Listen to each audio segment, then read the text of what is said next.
For 1 week now, protesters, mainly young people, have continued to occupy major streets across the country to protest against police brutality.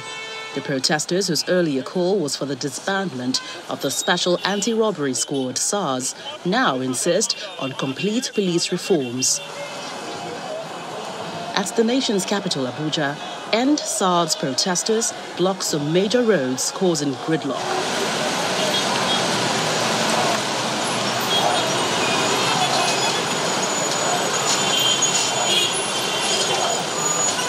It's a whole week of protest against police brutality across the country. Not even the disbandment of SARS by the Inspector General of Police has been able to end this protest. And in some instances, the media is caught in between.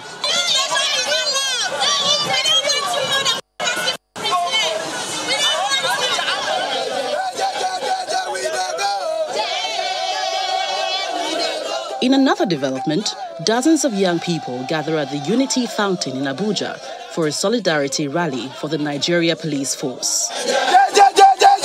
The group insists there is no reason to continue with End SARS protest after the Special Anti-Robbery Squad has been disbanded. We are conscious of the fact that the security agents in Nigeria, especially the Nigeria Police Force, actually deserves our support, and there is need for us to preserve their morale being high at all times, for them to be able to carry out the tasks before them. People may have reason to protest. It is equally reasonable for the leaders to listen, and that has been achieved in this case. They have protested against SARS.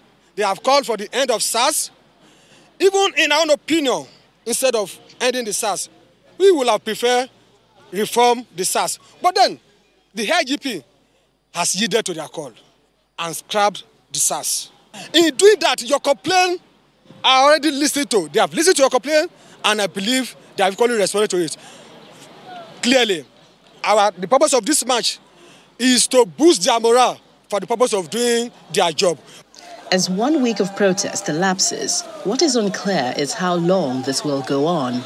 But one thing is certain, the agitation for police reforms across the country is real.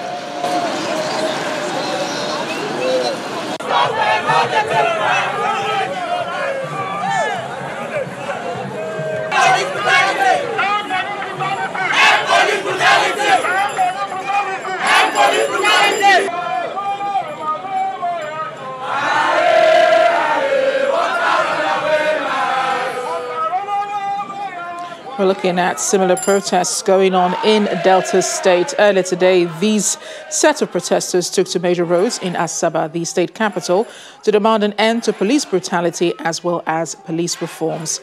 The protesters began their march from the Stephen Keshi Stadium in Asaba all the way to the police headquarters, the State House of Assembly and Government House Asaba. Governor Ifeanyi Okowa, who addressed the protesters, assured them that their grievances would be directed to the appropriate quarters. Together we can work for our nation, Nigeria, and ensure that we have a more secure Nigeria in which the youth is able to go out unharassed, youth is able to go out unbrutalized, the youth is able to go out without being extorted by any person, including the policeman or any other security agency. We agree with that. There is no doubt about that. And I believe that we definitely will work with both the Commissioner of Police and with all other security agencies and with the IGP.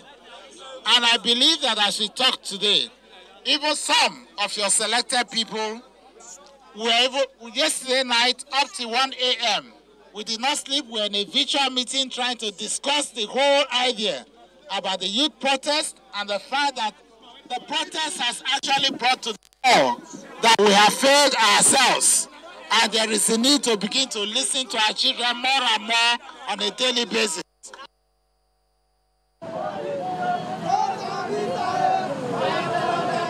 Looking at neighboring Bayelsa State, now youths also converged on the Tombia roundabout in Yenagoa, the state capital, for the End SARS protest. This time they marched along major streets of the metropolis, chanting slogans and other songs. I want to commend the IG for what he has done by disbanding SAS. Then secondly, we're out here not because of saying they're banned SAS, so we should just go and sleep. We're out here because of police brutality. Well, as for me, what surprises me the most is that these men, they have the effrontery to take you to a POS outlet and then ask you, no, they also have, and they take people to various POS outlets and then ask you to make withdrawal or transfer. I wonder to which account.